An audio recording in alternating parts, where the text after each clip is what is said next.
The Prophet Muhammad ﷺ said that if somebody defends his brother's reputation when he's not there, Allah will turn his face away from the fire, or will save his face from the fire. So we have here a model of how to care for other people's reputations when they're not present. And we also have the opposite of the sin, which is talking about people behind their backs or backbiting them, is that if somebody's reputation is tarnished, don't just turn away and leave. The best thing to do is actually to defend that person, right? That person, yeah, they're going to have faults and shortcomings, and so am I, and so are you. But that doesn't mean that they're fair game to talk about when that person's not there. And so if somebody starts down that conversation, then they start down that kind of line of conversation, then you can intervene, and you have a motivation and an incentive to intervene. Now, I always remember when I was a very, very new Muslim going to a khutbah in a certain masjid, and I was with the Imam. An Imam from a different masjid kind of took me there, and we were riding in the car on the way back, and this was after the Arab Spring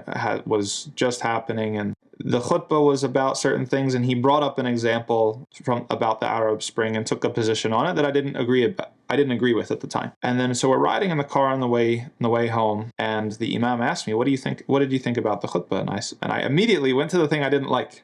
SubhanAllah.